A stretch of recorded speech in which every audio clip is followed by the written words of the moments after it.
So, Danny, a warm welcome. Thank you very much for joining us today. Tell us a little bit about who you are, what your role is, and where. So, thank you, James. I'm Danny Wild. I'm the principal at Harrogate College. I've been the principal there for the last 5 years, and I've spent the last 20 years in further education, working mainly in West Yorkshire and in Harrogate for the last 5 years. Oh, fantastic. Thank you, Danny. Well, look, let's go back a little bit to childhood, go through some memories, if you like. Tell us a little bit about where you grew up. So I grew up in Wakefield. I attended Kettlethorpe High School, where sport was the be-all and end-all of my kind of being at that time. I left school at 16 and went to Pontefract and did A-levels before going over to Manchester University to study sport and geography over there. I left there in 2001 and went into working for the Rugby Football Union and got really interested in coaching and coaching development. I spent about 5 years there before coming into further education, and then I kind of ran a dual career, working starting off as an FE sports teacher and rugby coach / coach developer for the RFU in an evening and a weekend, and spent best part of 15 years doing that before realising that as my FE career had got to the point where I'd become a senior leader, that I probably need to spend a bit more time in that area. So a little less time on the rugby field. Yeah. But I had to swap the rugby boots for the brogues, unfortunately. And I think it's fair to say that a fairly well-known figure was an influence on your rugby career, wasn't he? Yeah. So I feel that I've had a real privilege as a student and then as an adult involved in rugby to have worked and been taught by Stuart Lancaster, the former England rugby coach.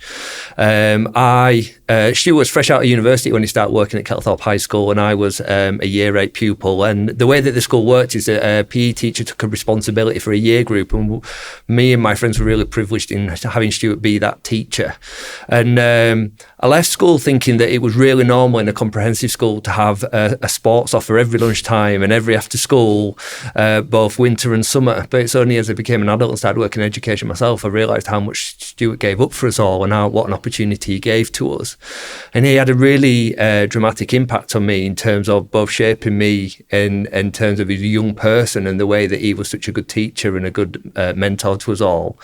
But then later on, as Stuart followed his rugby pathway, our paths crossed a number of times in his role working at Leeds Tykes. But then, strangely, much years later, when his son joined the rugby programme that I was the head of, and it was to sit in meeting rooms and parental reviews with Stuart sat there with his son and me, the triangle of that and the impact that time can have was really interesting. That's quite a coincidence, isn't it? It goes full circle in your training his son in rugby. Yeah, absolutely. And it's worth also saying that you trained my son as well for a short while as well at Leeds Tykes. So just going back to Stuart Lancaster, because I know you hold him up as an exemplar, as a strong influence on you. What is it about him and perhaps his way of teaching which impacted you? I think as a young person, Stuart was always very honest with us and always very straight with us, but also give us lots of opportunities. And that's something that as you become older, you start to appreciate more, and the opportunities that we had across a range of different sports that he gave to us, but also the feedback and the time he took to talk to us about what we were doing had a really big impact. And then as I then progressed into adulthood and started working in rugby coaching and seeing the time that Stuart put into people and the impact of it had, and that the relational piece that he had with people that he worked with, I really saw the impact that can have. And in my own practice then as both a rugby coach and then as an educator and a leader, that part around developing the relationship and adopting a coaching approach and a mentoring approach really is strong in terms of giving people the best opportunity to be the best of themselves. And I think that's something that I saw early in my life from Stuart without really realising it, and I've tried to kind of mirror that in kind of the way that I work today. It's fantastic to have somebody like that. People will obviously be able to relate to him for various reasons, but to know that he cared about the person rather than the sport or the structure of a game, it matters, doesn't it? Because not everybody fits into a structure or the game plan, do they? And they need that individual attention. Yeah, to bring themselves through. Yeah, without a doubt. Working as a college principal and working further education where colleges have such a diverse community, both in terms of its staffing workforce and its student body. And you see day in, day out on the corridor, the chances that further education is given to people, and how many people come to colleges without having the structure around them, be that the educational framework that they've been in since they started in primary school, or even the societal framework that's sat around them, that means that colleges do provide them with a chance to put some structure into their life and give them a little bit of guidance. And that investment that colleges make, and the colleagues that I work with, you really see transformational change in people. So look, just for our listeners, what is further education? Yeah, so further education broadly is education for people post-16. So at Harrogate College, we provide full-time and part-time education from young people who've left school at 16 right through to people who are in their 70s studying recreational courses with us. The biggest chunk of our provision is vocational and technical courses for 16 to 18-year-olds who are doing a range of things from hospitality and engineering and business and science, through to then adults who are looking to upskill or reskill what they're doing in either to change careers or come back to the workplace. And along the side, that apprentices who are at various points of their careers, where we've got young apprentices that are taking their first step into a professional career, but also people who've been in industry for a long time and are looking to change and upskill and start a new career path. And in terms of its importance to those in that early group, post-16, the figures are quite surprising, aren't they? I mean, I'd always assumed that everybody went to the sixth form college, but that's not right at all. Do you want to give us some impression of where further education stands in those figures? So whenever we hear about post-16 in the media, we hear about go to school, do your GCSEs, leave and go do A-levels and progress to university. And there's lots of reasons why that happens, but it's well known.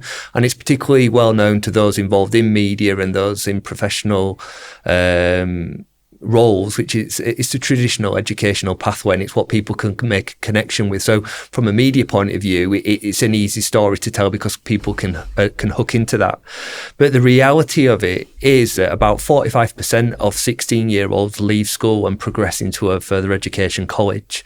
And the reason that they do that is if in the context of the college that we work in, about a third of them have got 5 GCSEs at grade 4 and above and want to actually just progress in a real technical route, like going into engineering or health sciences or science, with a view to either go into the workplace or go to a university. But 2/3 of them, they've not reached that standard of GCSE level at level 2, which means they need to both resit their GCSEs and just begin their post-school life at a lower level.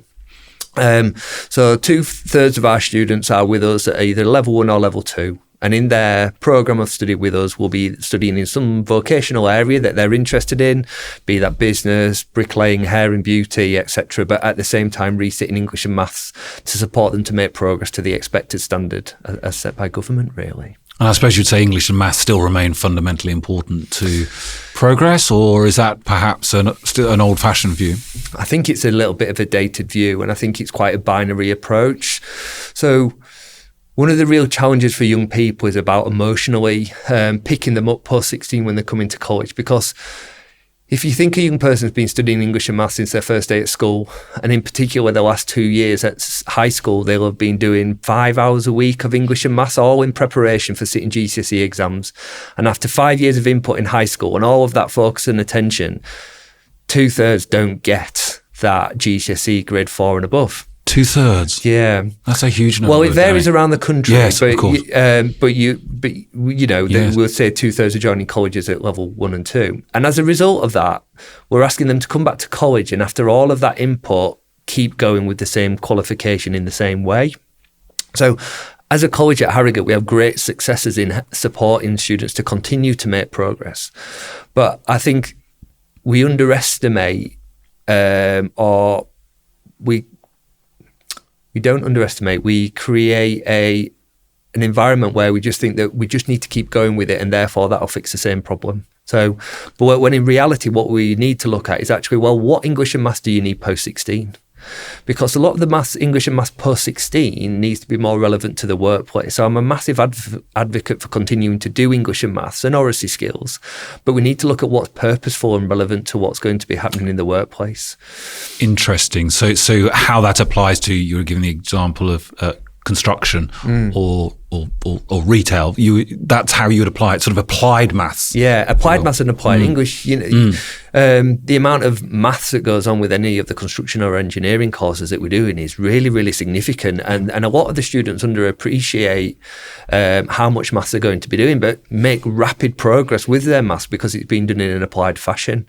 And similarly with our students who are doing more assignment-based qualifications across sport and public service and business, they really need to continue to develop their English skills around report writing, for example, that they're going to need for the future. But in an applied setting, the pupils continue to make good progress. Resitting GCSEs does help some of them, but it's not helping all of them, and it needs a review. That is really interesting. And I suppose, unfortunately, and perhaps you touched on it at the beginning of your answer to the question, those making the decisions are those who have gone through the traditional route and are surrounded by those who have done the same. So they don't see it in the same light and would be as equally surprised as I was about the figures, the number of people the 2/3 who don't get the sort of grade 4 or above GCSE. Absolutely, and I think one of the sad indictments of the development of education over the last 10 years has been an increasing movement of assessment of young people away from a broad assessment base, which may include some assignment writing, some Vivas that might be done through a professional interview, in practical assessment of something that they can create or make, into something that is predominantly based on an endpoint assessment and an exam. So we now see that all apprenticeships finish with an endpoint assessment, an exam of some kind. All of the BTEC qualifications that are a vocational based qualification have an element of exam within the qualification. And we've seen with GCSEs that previously there would be a proportionality against coursework produced within the GCSE with the external assessment, and now we're 100% endpoint assessment. And all that continues to do is it continues to marginalise those who are successful, because they're a particular type of person who thrives in that sort of assessment structure. But it really only tests a limited range of skills. And if we think about the modern world and we're looking at going through the fourth industrial revolution, AI is taking over and is going to pick up lots of the knowledge-based jobs that exist out there. That ability to remember and regurgitate, which an exam tests us for, is a skill that's going to become more and more redundant. And actually those skills about being able to create and to communicate and debate and to argue, they're going to be skills that we really value in people going forward. And what we need to think about is, well, how are we preparing young people for the future? And predominantly developing a skill that will become redundant, it seems folly to me. I'll come back to policy in a moment, but how do you see Harrogate College's role in that, in developing the broader development of the student? It's critically important, and there's a number of reasons why it becomes important. And we talked earlier about what our general further education colleges do, and where Harrogate is quite unique to many FE colleges is that we don't offer any A-level courses at the college, and that's really about making sure that our offer aligns to the offer within Harrogate. So Harrogate has some really good schools that deliver excellent A-level provision, and the students wanting to go that way are well catered for. So our role is to cover the rest, in essence. So where we've got people who are coming to us with an intention of either going to university or into the workplace, we know that the skill base expected of them when they move into those destinations is much broader than what it has been in order to pass a GCSE. So we've got a real responsibility to broaden the skills that they do. And the ways that we tackle that, we do that about specific interventions and programs that we weave into our curriculum, which is about consistently going back to skills that we develop in our students. So we have a branding called STEM 7, and there are 7 skills that were identified by the STEM sector that were skills that the employees coming into the workplace were missing, and they include things like communication, collaboration, data-driven decision making. And those things aren't asked for as much within a GCSE, but we know that in the workplace they're fundamentally important. So it's about making sure that we plan our curriculum so that students are having time to assess their starting points, make progress in those areas, and then be able to demonstrate them in the ways that they then are assessed and work within college. And I think it's perhaps important to add as well that the wider region in which Harrogate College sits has a focus on STEM and has identified these weaknesses, hasn't it? So you are looking to get rounded individuals out into a ready and waiting workplace, which will only grow. Is that right? Absolutely. So one of the ways that further education works differently to a school setting is that our role is to be responsive to regional and local need. So very much what we're trying to do in the curriculum that we offer is to put the employer and priority growth sectors at the centre of what we do. So we spend a lot of time working with the now combined authority and previously the LEP. That's in York, isn't it? In York, yeah. In York and North Yorkshire. And North Yorkshire, yes. Working with the North Yorkshire Council as well about their own economic growth strategy, and making sure what they are forecasting to be skills needs of the future, that we're ensuring that our students have got those skills to go forward into that workplace. Now, what's a challenging thing to consider in that piece is that how many people do you meet as older adults who at 16 knew exactly what they wanted to do and have then spent their working career in that same field? And it's few, it's the minority. So what we need to consider is that although someone at 16 might be starting a career studying health and social care, that they then need to make sure that they've got some of those softest people skills, so that when they then choosing to change career or progressing from being a worker to a management position, that they've got some of those other skills that will allow them to be successful with that as well as. And particularly within North Yorkshire, with the shift in what the economy is going to be and the ambitions of the Mayor in terms of driving growth, it's increasingly important that we're giving people the skills to be able to be resilient and change as the economy changes. It's interesting. I mean, we've touched on STEM, science, technology, engineering and maths, but just give us a sense of what you are hearing the future sectors look like in the area, and what you are doing to get your students ready for those sectors. Okay. So within North Yorkshire, some of the priority sectors are agricultural technology, construction and engineering, particularly around the move to net zero and renewable energy. North Yorkshire's going to become a hotbed of that.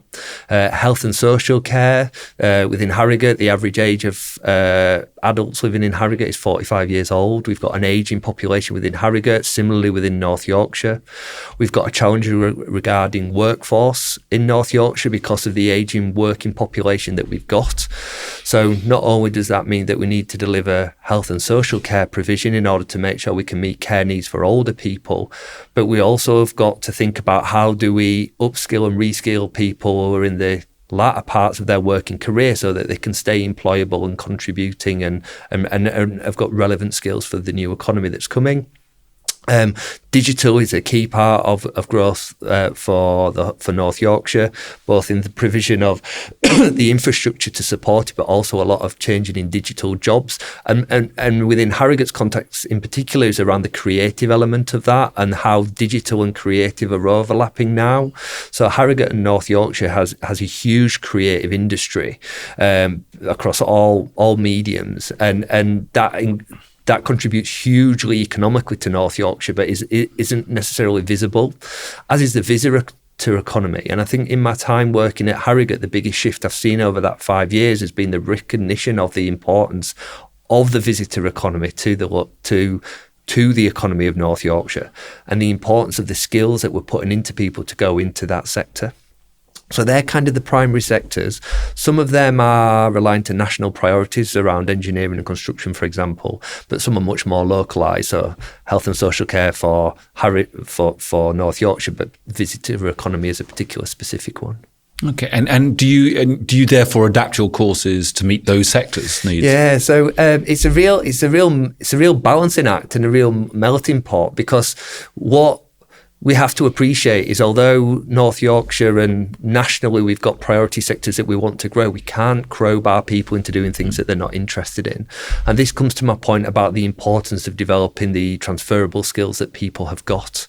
So that although we deliver courses in all of those provision and all of them are popular, many students who we see and kind of revisit us at later points of their career have started in one particular area and are now working in a different one.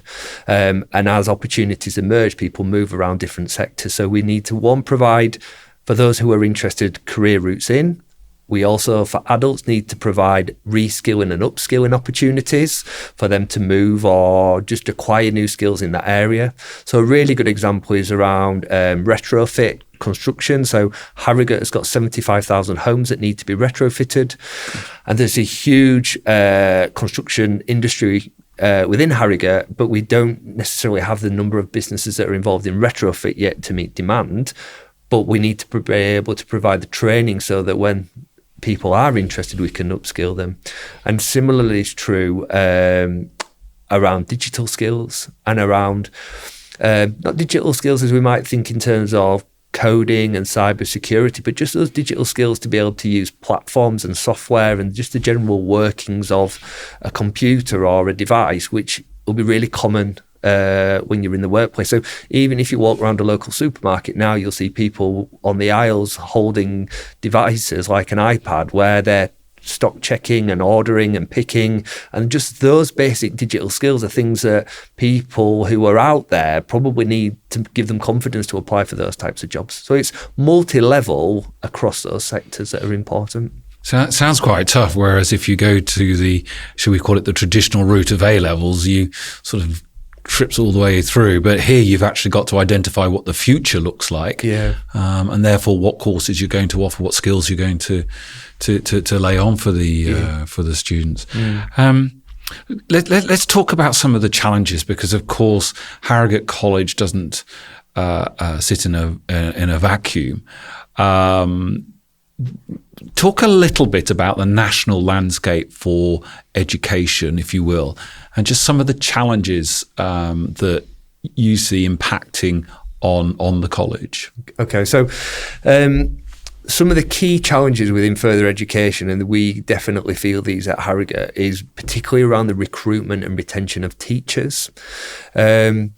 We've got a new Labour government who are talking specifically about growth and the need of investment in skills in order to be able to provide that growth. And that narrative is no different to what the Conservatives were talking about previously.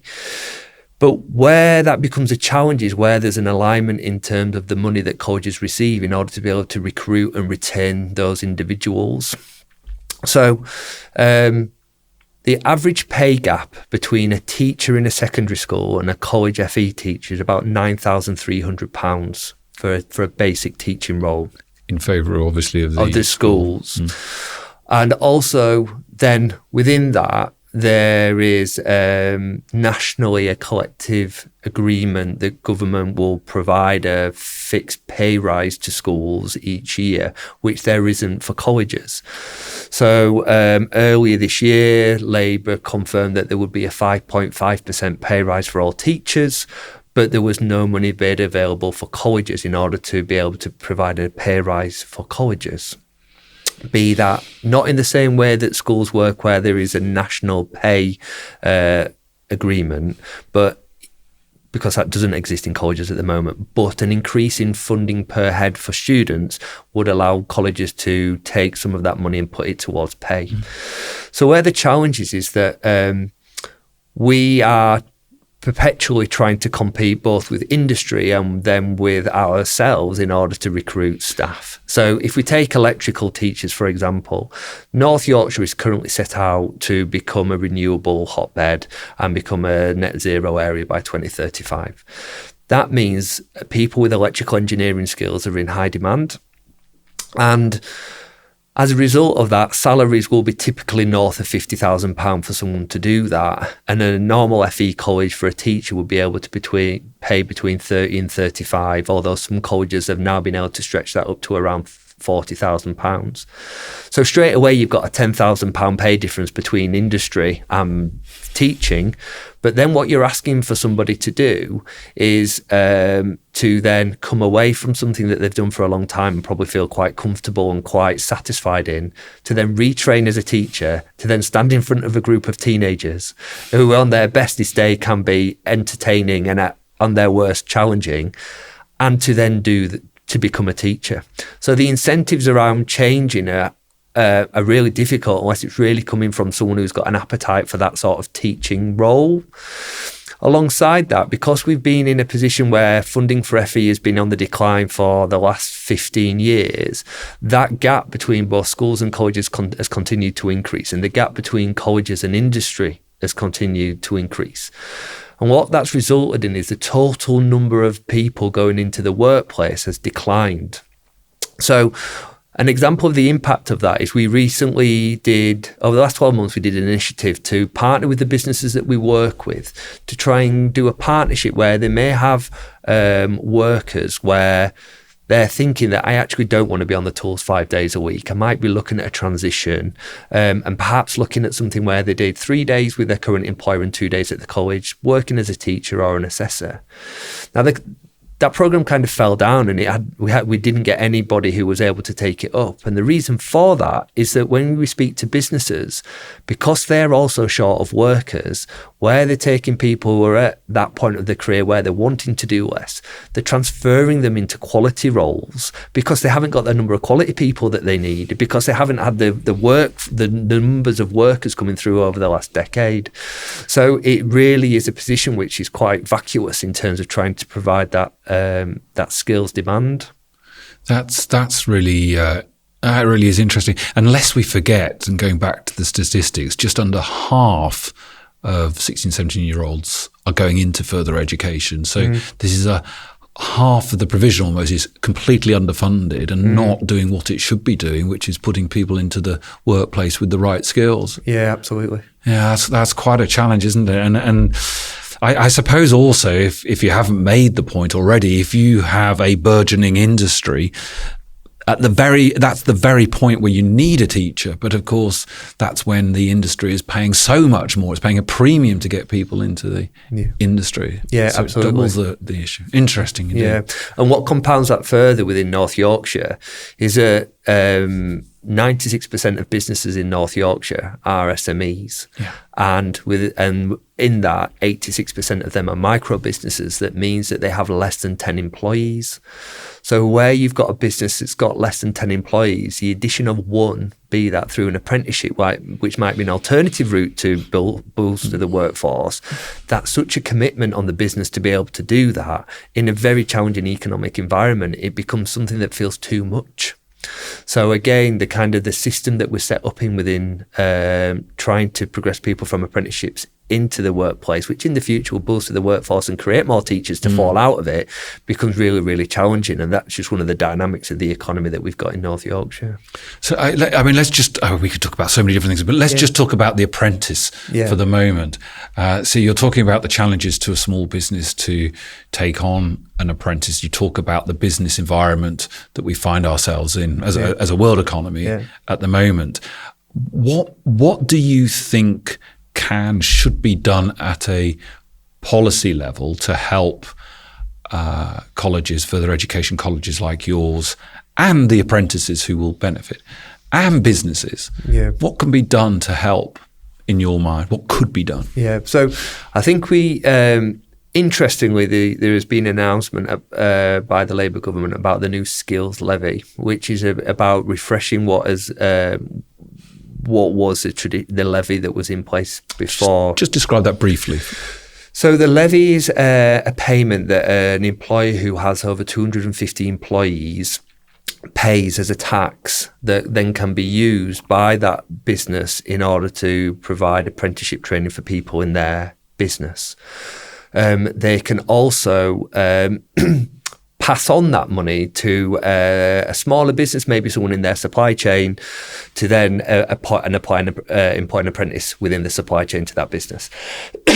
One of the challenges with it is that it has created massive underspend of the levy since its inception, really, and what happens with that is that the money that isn't spent on in levy goes back to the Treasury. Now, there's been some lobbying from within the FE sector and from others about how actually that could be redeployed as being cash injection into the FE sector, but that hasn't happened.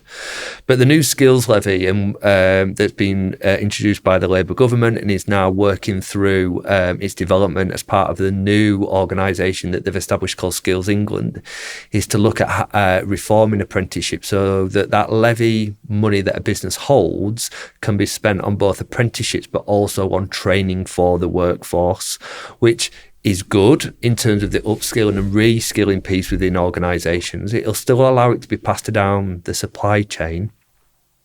But one of the interesting things that's come out of it is around there was proportionality, businesses spending the levy on higher level skills such as putting the employee through a master's level qualification rather than necessarily addressing the bottom level. And what we've seen over the last I think it's about the last 6 or 7 years is a declining number of young people who are progressing into apprenticeships. Now, what I would like to see is reforming of the apprenticeship so it becomes easier for a micro business to be able to take an apprentice on, because the administration and the work of that is really onerous. Some of the levy being used as money that could be used to support a organisation to kind of do that administration with them, to help them, so incentivise them. Some incentive payment for businesses to have apprentices so that it feels like it's worth their while, and it also perhaps mitigates some of the costs and the pressures that come onto that business for them taking on an apprentice. And I equally think it's important that we don't try and manipulate the funding model to try and drive behaviours such as cutting off funding of level 7 apprenticeships, assuming that would guarantee more lower level and younger apprentices at the start of their career would come through, because I think that's been happened a number of times in policies that's proven that it doesn't work. And the way that we need to be successful is by opening up the pathways as much as possible. So it's as easy for a 16-year-old out of school to take an apprentice as it is for a 35-year-old to upskill or reskill or change sectors, as it is for someone who's going into their first leadership position, maybe in their 40s, to be able to access a level 7 in leadership and management to support them with that part of their career. We've got to keep it as open as possible. And I suppose, listening to what you're saying there, it's always easier to go for the higher level ones because the person's in the business. It's possibly a reward. You want to keep them happy. Whereas with the younger ones, they're a direct cost. Absolutely. There's a direct cost, and particularly a people pressure cost in terms of progressing that person into the workplace. Yeah.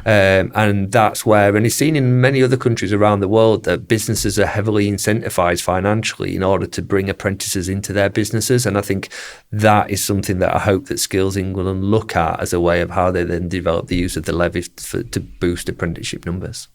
Yeah, it's fascinating, isn't it, with the apprentices? Somebody who's taken an apprentice myself, I know the difficulties of the administrative burden is high, unduly high, I think, in context. But I couldn't agree more. Yeah. Couldn't agree more. And the responsibility that the employer takes on that transitional work, particularly if it's a young apprentice, is significant. Yeah. What other challenges or solutions do you see to the sector, to Harrogate College at the moment? What would you?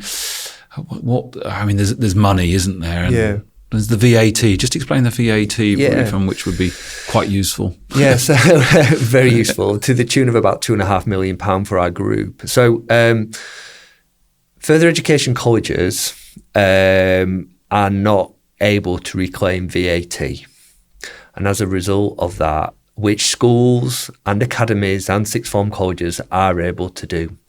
And some some analysis at national level by the Association of Colleges say that works out about 3% of income for all colleges. And for the group that Harrogate sits within, that was about £2.5 million we could have reclaimed last year. And what the impact of that is that's £2.5 million that are not going back on students. Every year. And the funding model in terms of how it works with colleges is that for 16 to 18-year-olds, which for the majority of colleges around the country is their biggest cohort of learners and their biggest income stream, the money for those learners is paid on a lagged model. So what that means is that the amount of money we receive this year is for the number of learners who were with us last year. So in Harrogate College's context, we've got 150 learners more this year than we had last year. And we've got 100, of which 100 more learners need to study English and maths than what we had last year. So immediately we've had to employ 2 new English and maths teachers, which will cost us probably on cost of about £80,000. Yet we are getting paid based on the number of learners that we had last year.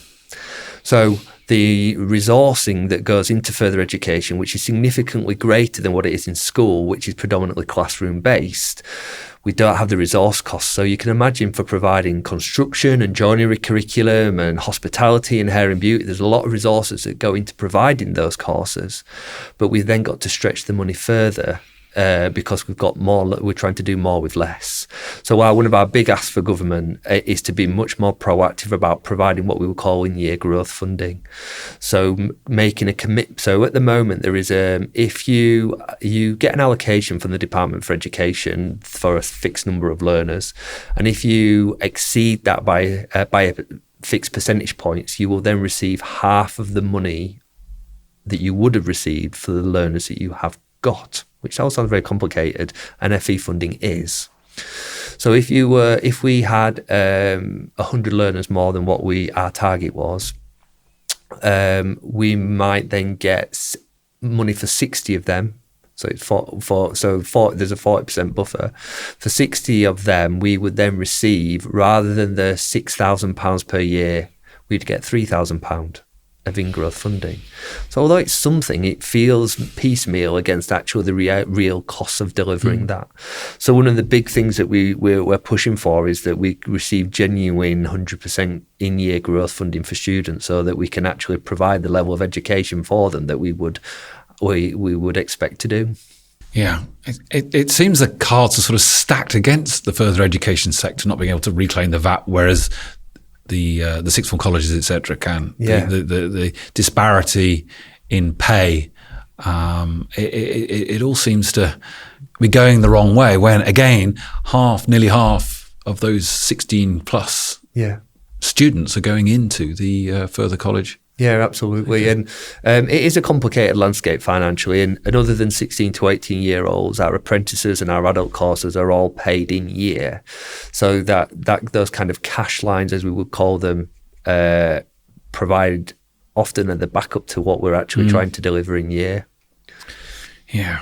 The whole finance thing, we talk about. Very complicated. It's very complex, isn't it? Can we talk about Skills England a little bit? Yeah.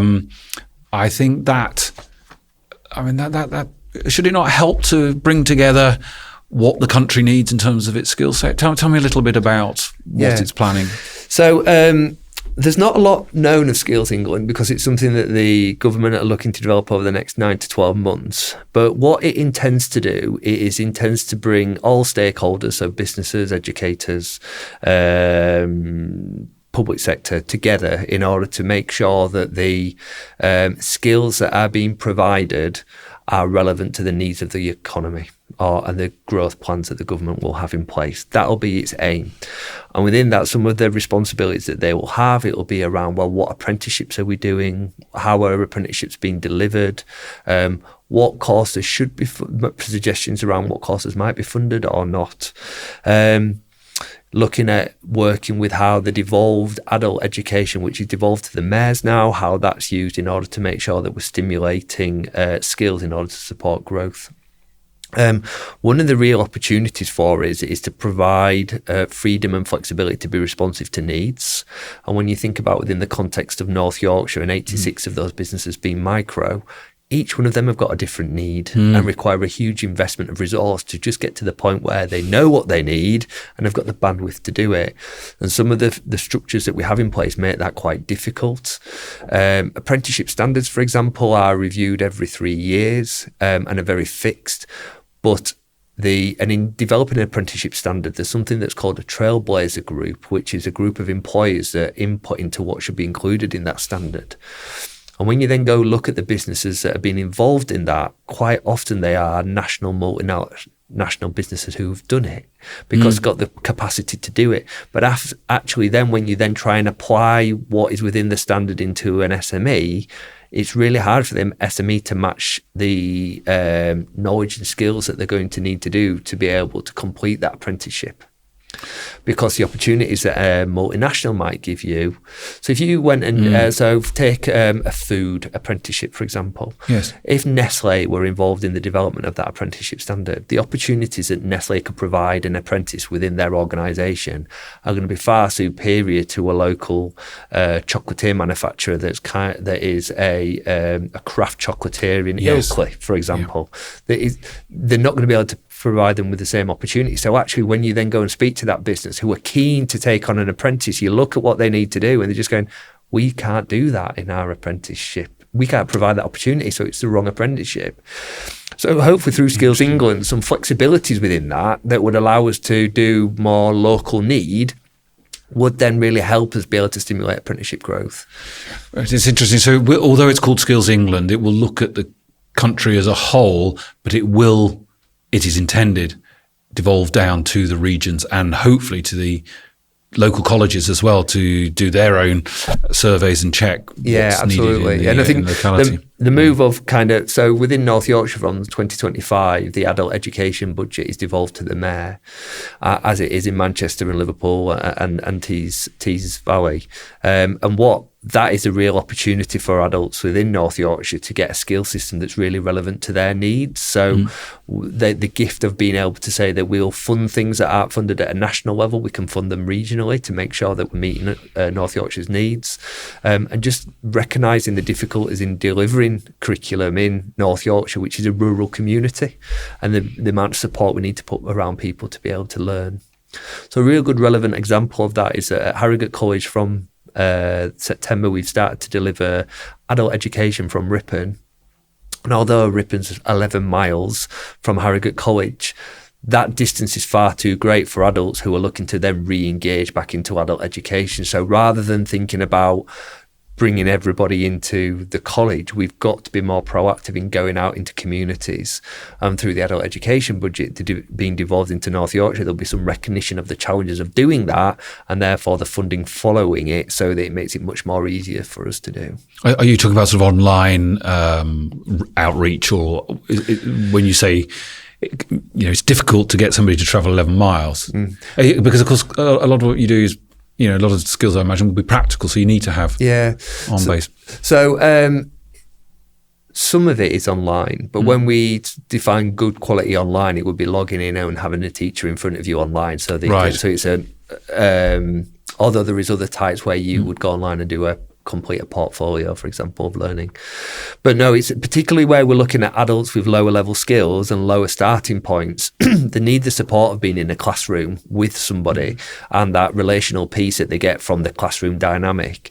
But the barriers to learning that often a lot of people leave school with, particularly if they didn't achieve their English and Maths GCSEs, means that they don't feel like that they can do it. There's too much of a barrier. So by going into the community and being flexible in your delivery, and I mean by times of the day and the range of courses, means that we are trying to break down those barriers so that people can start to access. It's a lot to think about, isn't it? Yeah. It's a lot to think about. That takes me back to the college itself.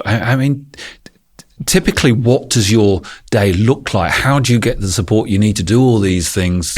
You think about the finance and you think about going out into the community. And It's not like your typical sixth form college where everybody nicely comes in their Range Rovers and so on, and dropped off and then go. Just tell us about some of the challenges and what your day might look like. One of the I have a really good network of both educational professionals, such as the head teachers of the local schools and other college principals, and I really enjoy the conversations around simple things like timetabling. So you can speak to a secondary school head teacher and they'll probably have their timetabling for the following year done by March, which gives them a good kind of 4 or 5 month run into when the students return in September. Within the FE sector, we've got a good idea, but until GCSE results day, which is usually about 8 working days before the college year starts, we never really know, because you don't know how GCSE results are going to go. You don't know how that's going to impact on your local community in terms of how many are going to have got an intention to come and do a level 3 course in business with you, but as a result of their GCSEs need to start at level 2. So colleges are incredibly exciting and dynamic places. And I think that's why I've stayed with the sector for 20 years, because there is so much change and there are so many opportunities to have a positive impact on the community that your day never looks the same. So I've had a working kind of practice for a number of years now where I never set myself more than 3 things to do per day, because I know that usually my day take a lesson from you. will be hijacked by something, and it can be as simple as daily debris, as I like to call it, where it might be something happens with students and you need to get involved and you need to provide some level of support, or just some really fantastic opportunity presents itself and you need to take advantage and explore it. So my day is a balance between proportionate of time of things that are going to have an impact on the college into the future, ensuring that my team of managers are supported in order to be able to do what they do, and then just being kind of visible and present and enjoying being part of the college community, really. Do you get to walk around quite a lot and see the students in lessons? And so I really enjoy that part of it, and I'm a terrible one of my shortcomings is that I have a short attention span, and I think that's why working in FE really suits me, because it is such a dynamic place to work that being a principal and having my own office is actually quite difficult at times, because I'd rather just be out seeing what's going on and around people. So I really do make it my business to be about speaking to students, speaking to staff, be that co-professionals or right from our estates and cleaning staff all the way through, and really getting a sense of what the place, because my role is to lead the culture that we have there. And I very much talk about us as a staffing body and a student body, living our values in terms of how we behave and how we treat each other. And I feel I've got a real responsibility to demonstrate that in both internally within the college, but also externally in terms of how I work with people outside. It's not directly from that, but it does jolt me into asking, FE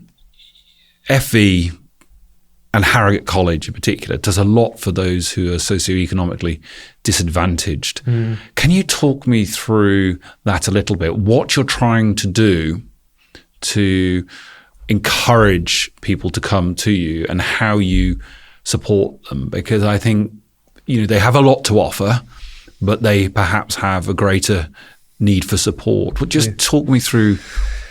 This is a really complex topic, and it's really personalised to the students who come through the door.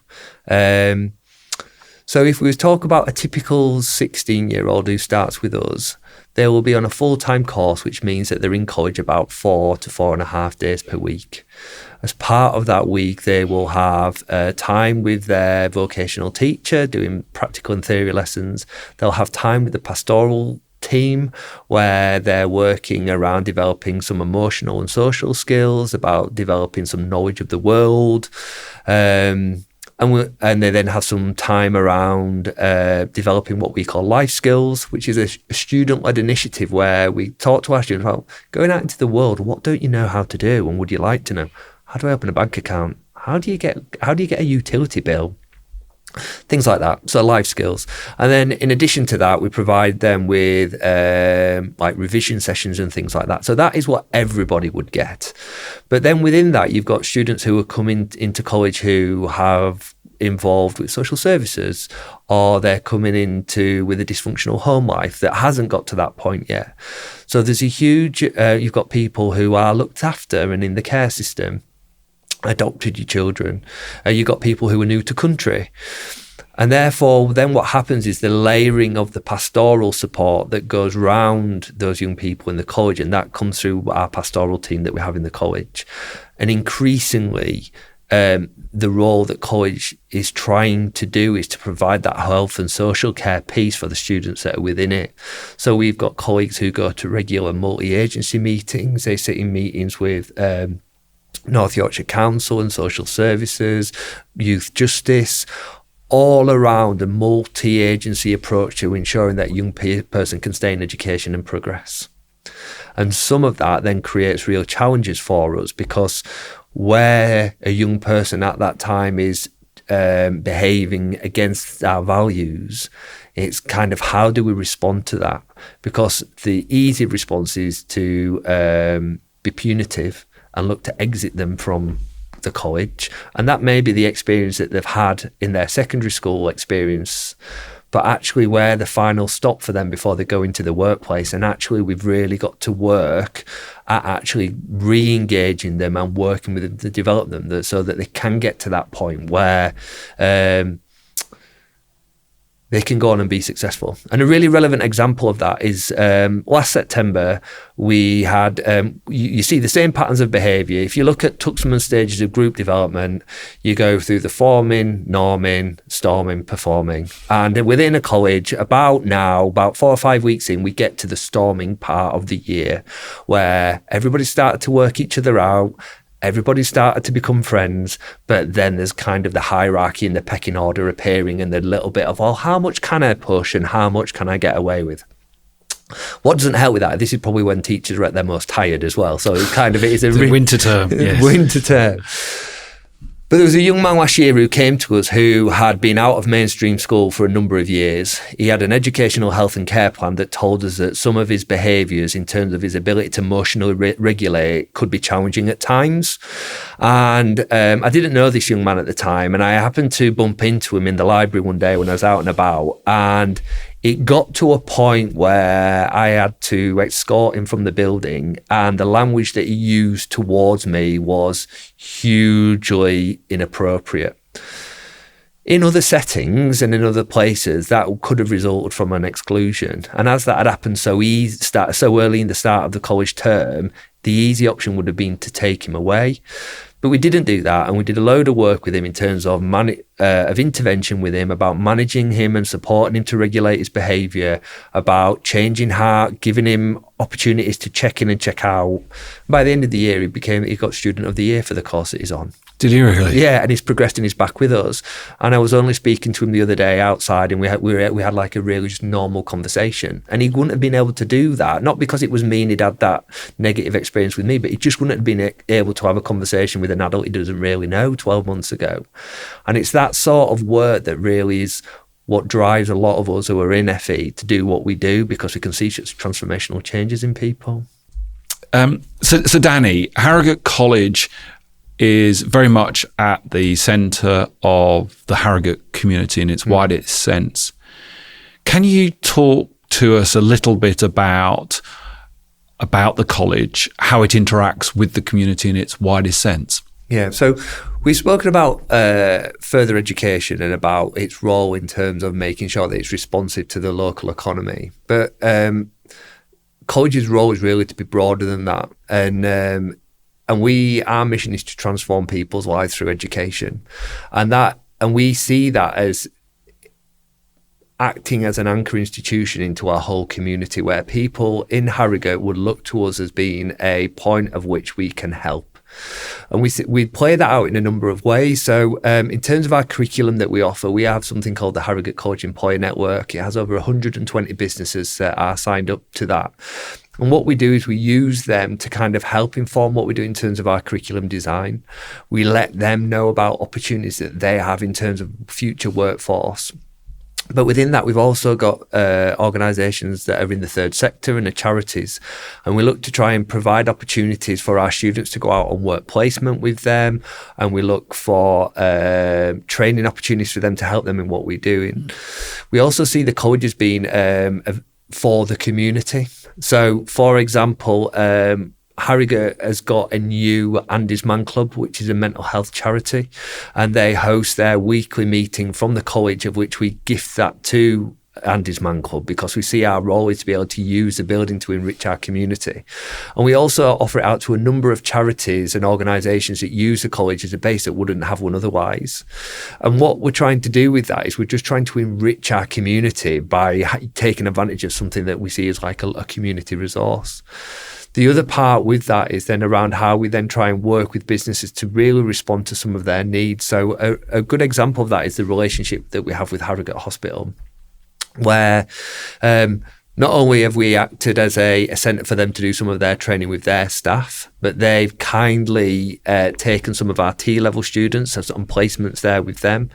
And then we've worked with them to create what's called a skills boot camp, where they've got roles in the hospital that they're struggling to fill, but they're getting people who come in for interview that maybe don't meet the required standard for appointment. So what they're doing is, through the partnership with the HAV, is that anybody who goes for an interview and is not appointed, sent to the college, they take part in a 6-week training programme with a guaranteed interview at the end, where they're then taking them back in for employment. And what we're seeing through that business partnership and really delivering an employer-led curriculum is we're really being able to impact on the community by showing the direct link why we work with business, and by doing this course that we've designed with the business, we're going to guarantee you work. And I think that partnership with business and then partnership with the third sector, and really seeing the college as being a place for the whole community, is continuing to grow in terms of establishing the college as a place where it can really make social change. So Danny, tell me how Harrogate College can work for and with business in the district. Our role is to deliver an employer relevant curriculum. So we can work with business by talking to them about what are the needs that they have in terms of workforce skills or workforce numbers, and then design courses and training that will mean that at the end of that time, they've got people who are work ready. Now, that can be specific around specific qualifications needed to enter the workplace, or it could be around softer skills and transferable skills that they're looking for people to come in or progress within their workforce. So in short, it's about having a conversation with the college so that they can appreciate how flexible we can be in working with them to shape what they need to meet their business needs. So if I'm a business person, do I drop an email to Danny? Yeah, so if you go onto the college website, you'll see a contact email address there. Send a contact into that, and that will come into us, and we'll distribute right to the right person for your needs. And we employ a number of business engagement advisors who their whole role is to go out and work with businesses to shape what they need to make sure that they gain the skills they need. Danny, thank you so much. Really appreciate your time. Yeah, thanks, James. Thanks. Thank you for joining us. If you enjoyed the episode, please like, share and subscribe, and we'll see you next time. Thank you.